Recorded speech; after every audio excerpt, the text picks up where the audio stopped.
Chapter 4. First Call of Gurudev. Tests at every step.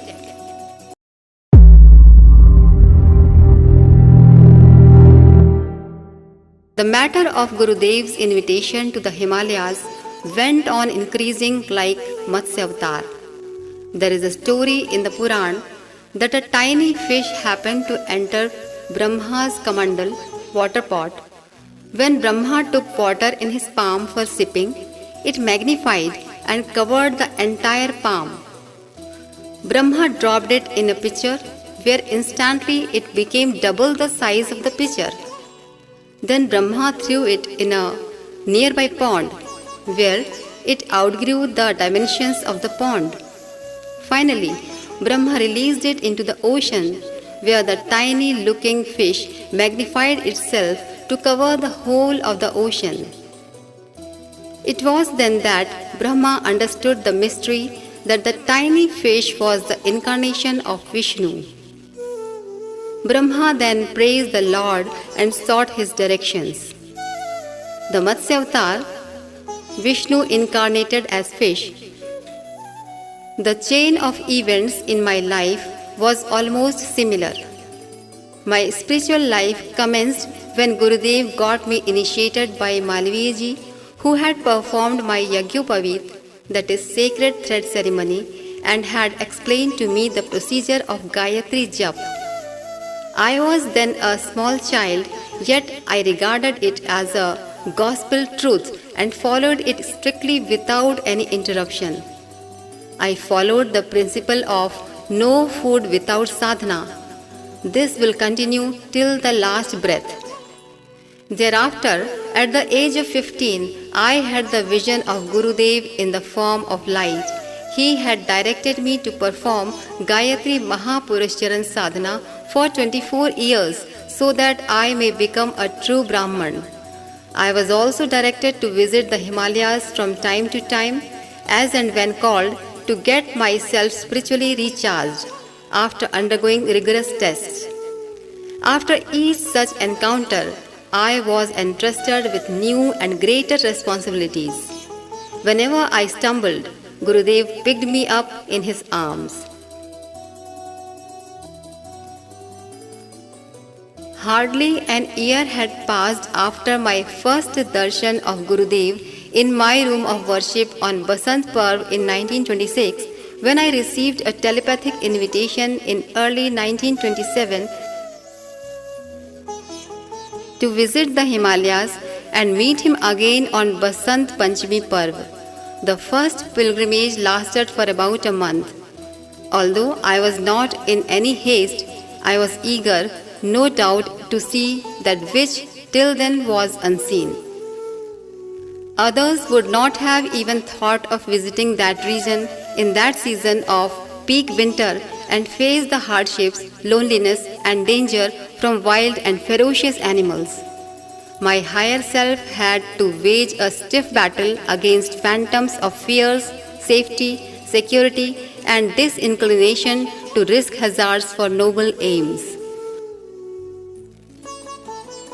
This state of dilemma hardly remained for about 24 hours.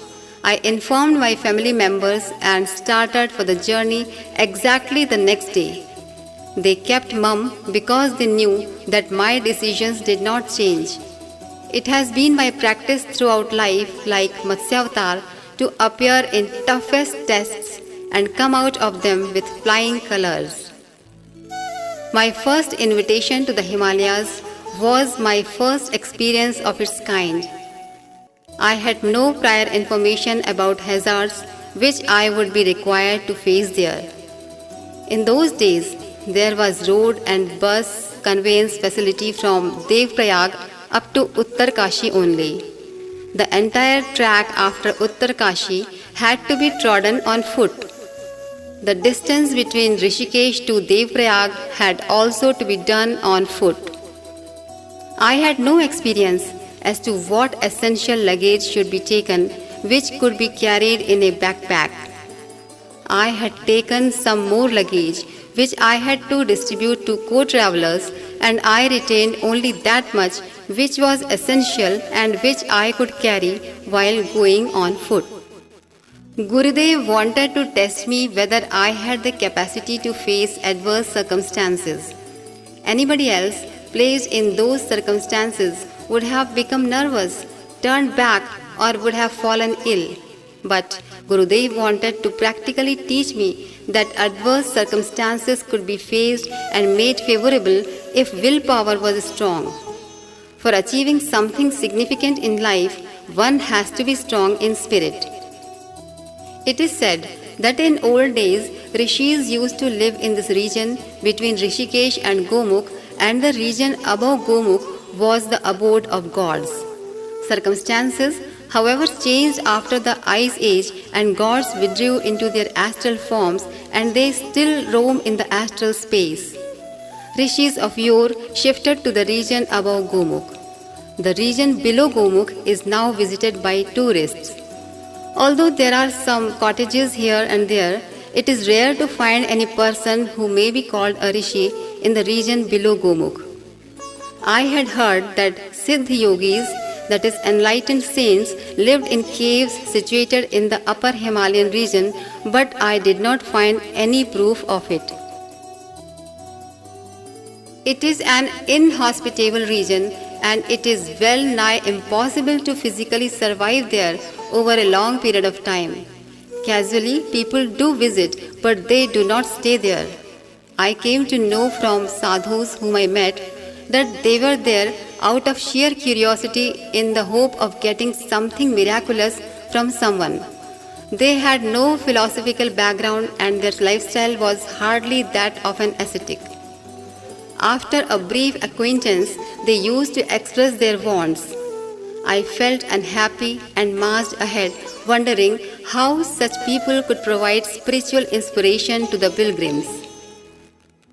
In comparison to these sadhus, I found petty shopkeepers in kattis, that is, halting places of higher moral and ethical standards. They were simple, good people. On purchasing flour, pulses, rice, etc., they gladly supplied utensils for preparing food free of cost. They sold tea, beedis, matchboxes, gram, jaggery, sattu, potatoes, etc. to the travelers. Pilgrims were often devoted but poor. Locally made blankets were available in the night on hire at the kattis.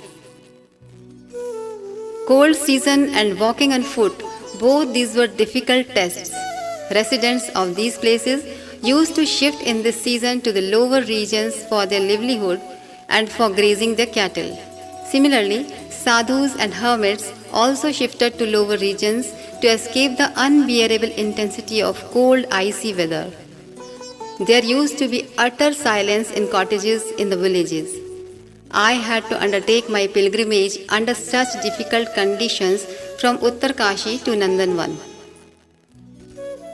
There was loneliness throughout, with no proper arrangement for boarding and lodging. Wild animals used to roam about freely. Cold, icy winds kept blowing all the time. The sun used to remain hidden for long hours behind high hilltops. It was visible at about 10 a.m. and disappeared behind the mountain peaks at about 2 p.m. Even though there was sunshine on the peaks, there used to be dim darkness at the foothills. Hardly some stray person was met on the trail. People stared out only when there was some inescapable work like death of someone. For me, the entire region wore a deserted look. My only inseparable companions were my palpitating heart and thinking mind. I was being put to a test whether or not I could undertake a long journey under such difficult conditions. My faith rooted in the heart told me that so long as Providence wills me to live, no one can kill me. My mind contemplated that there was life in trees, in flora all around. Birds live on them. Fish live in water. Wild animals wander in the forest. they remain alone and quite unclad. I told myself, when there is profuse and righteous play of life in the forms of flora and fauna all around, how could this region be called deserted? It is unbecoming of you, while professing the maxim Vasudhaiv Kutumbakam, to feel yourself cut off from the flow and manifestation of universal life in myriad forms of which you are indivisible portion. Is it not a fallacy to consider human beings alone as living entities? My pilgrimage went on, and with it continued my thinking. As man is in the habit of living in a community, he is afraid of loneliness. Darkness is another big cause of fear. Throughout the day, man lives in the light. In the night, lamps are lighted to dispel darkness. But darkness in wilderness is much more frightening. A yogi has to get rid of this fear. Fearlessness has been regarded as an important quality of spirituality. In its absence, mind remains unsteady. Another danger in this awe-inspiring silence of the wilderness of the Himalayan region was the fear of wild and ferocious animals who stalk freely in the darkness of the night in search of their prey. Any encounter with such animals in the night amounted to direct confrontation with death. In the all-pervasive silence of the wilderness, such animals came out even in daytime in search of their prey and water. I had to face all these hazards during this journey. During my halts at night, I met slithering black snakes and hissing pythons. Lions of small stature are also found in this area who are agile but less powerful than the ones found in the plains. Amongst animals who mainly live on vegetation, bear is the most aggressive. Wild elephants are found in Shivalik ranges and lower regions of the Himalayas. All of them, by nature, are harmless unless one sees them eye to eye or they apprehend being teased or provoked. They charge at once if there is the slightest feeling of fear or anger. Pilgrims are often required to face pythons, snakes, iguanas, bears, panthers, tigers, elephants. They leave the track and flee away when they find persons in a group, but they go on their own way if they see a person alone. In that event, the person has to take a detour, otherwise he is bound to be assaulted by them. Such confrontations came my way 10 to 20 times in a day. Seeing me alone, they used to move fearlessly and did not leave the track. I had to do so to save myself. This description appears to be simple in print, but it was extremely dangerous in reality, since it was a grim confrontation with death. Sometimes these animals stealthily walked by my side, and sometimes they followed me. Fear of death is most benumbing. Although they might not charge, but their very sight appeared to be dreadful, like actual death. When one had to face such encounters almost every hour of the day, palpitation of the heart was bound to increase. These ferocious animals often used to be in a herd or a pack. If they had attacked, they would have cut me into pieces, clawed my flesh out, and my life would have at once come to an end. But there also I had to muster courage and foresight. Death is no doubt great, but not greater than life. If there is feeling of fearlessness and love within, even these ferocious animals cool down and their nature is changed. During this journey, there were about 300 to 400 such confrontations, but I summoned up courage every time and maintained perfect inner equanimity and an attitude of friendship and fearlessness. I had a firm faith that death has a fixed time, so why should I not face death happily? If I have to die here in such circumstances, why should I be afraid of it? This attitude had to be evoked and maintained resolutely. Loneliness, darkness, and messengers of death had all combined to frighten me and warn me to withdraw and turn back, but my power of determination came to my rescue every time, and my pilgrimage went on proceeding ahead. I was being put to test whether I was afraid of loneliness. In a few days, my resolve became stronger, and the creatures of that region became my own kith and kin in spirit. Fear disappeared, loneliness became a friend. With this success in the first question paper, started the series of successes in others. The next test was of stoically bearing the rigors of Himalayan winter. I thought that when by practice mouth, nose, eyes, head, ears, hands, which remained exposed, did not catch cold, why should the covered parts of the body feel cold? In Norway, Finland, and regions around the North Pole, the temperature was always below the freezing point, and still Eskimos and people of other communities lived there. Here, the altitude was only about 10 to 12,000 feet above the sea level. I thought the challenge was not insurmountable and means could be found out to seek protection from cold. I came to know from a local man that on the outer surface of the mountains there was severe cold, but insides of the caves were comparatively warm. There were some specific types of shrubs which catch fire, although they are green, and these can be used to make fire for warming up and cooking. There were vegetables like leaves of langda, marka, etc., which could be eaten raw. The knots on the stem of birch tree, that is bhojpatra, on being boiled give a tea-like drink which removes cold. If one sat on his feet in a pose so that his head touches the knees, he would not feel much cold. Feeling less or more cold also depended on one's imagination. Children run here and there scantily clothed, yet they do not feel any discomfort. One cannot speak about old and sick persons, but the fact remained that a young and healthy man cannot die of cold. I adopted these measures and got fully convinced of their efficacy. Cold became manageable. It also helps a great deal if optimistic thoughts are entertained. One more thing about ferocious animals. Their eyes shine when they move out, mostly in the dark. All animals, even lions, are afraid of human beings.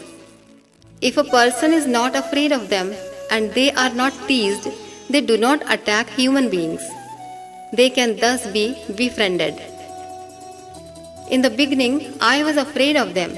Then I recalled how wild animals are tamed and trained to perform miraculous feats in circus. I had read the description of a European lady of Tanzania whose husband was an employee in the forest department, that she had tamed 2 tiger cubs who had separated from their parents. They used to sleep in her lap even after they had fully grown up. If there is authentic fearlessness and a genuine feeling of love, a person can enjoy living in a dense forest. Adivasis and Bhils often live in dense forests and they are not afraid of anything. Remembering such instances, I became fearless and thought that a day would come when I would live in a cottage in the forest and a cow and a tiger would drink water at the same place. Mind in the mass humanity is weak. It can become powerful if it is properly trained. I dispelled fear from my mind and continued my pilgrimage in that region. Instead of expecting favorable conditions, I thought of making my mind strong enough to be able to live unperturbed under all conditions. I molded my mind in this direction, and adverse circumstances, which in the beginning had appeared frightening, became easy and natural. The mind came under full control by constant beating, thrashing, and molding during this pilgrimage journey of 20 days. I started feeling as if I was born in this region and have to live here until I die. From Uttarkashi to Gangotri, there was a perilous trail prepared by pedestrians. There was a footpath also from Gangotri up to Gomukh. Tapovan is beyond Gomukh on a still higher altitude, and there was no proper track leading to it. It is also a plain plateau. One has to walk according to inner inspiration or by relying on one's feet. After it, there is a series of high mountains before one reaches Nandanvan. This was the place where I was summoned. I reached there at the appointed time and saw Gurudev standing there. Our joy knew no bounds. At first, he had visited my house. This time, I came to his abode. I ardently wished and prayed for such meetings to recur frequently throughout my life. This time, I was put to 3 tests: to live alone, endure the tempestuous fury of inclement and icy cold weather, and to remain unafraid while surrounded by ferocious animals. I passed in all the 3 tests. Our talks did not last for long. Gurudev said it was necessary to have strong will and determination to attain spiritual power. Adverse circumstances could be transformed into opportunities for self-growth. A person having the soul of a Rishi should not be afraid even of death. What to speak of tigers and lions? You have to spend most of your time under such conditions. I was taken to the cave in which he had his abode and was shown a place to sleep. I had a very sound sleep, the duration of which might have been twice or thrice the time of my normal sleep. My entire fatigue and weariness of the journey disappeared as if I had not walked at all. I took bath there in a flowing stream and performed worship, that is Sandhya, there. I saw Brahma Kamal and Devkand for the first time in my life. By the smell of Brahma Kamal, a person enters into Yog Nidra in a short time. Devkand is taken out from the earth. It is like sweet potato and tastes like a water nut. A ripe Devkand weighs nearly 5 kilos. It satisfies one person's hunger for about a week. These 2 were only tangible presents of Gurudev.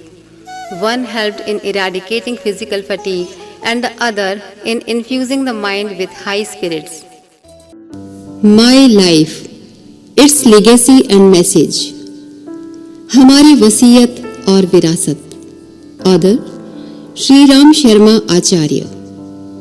If you found this video helpful, then please like, comment and share it, and subscribe to our YouTube channel Rishi Chintan. Please press the bell icon so that you will receive notifications of our upcoming videos. Thank you.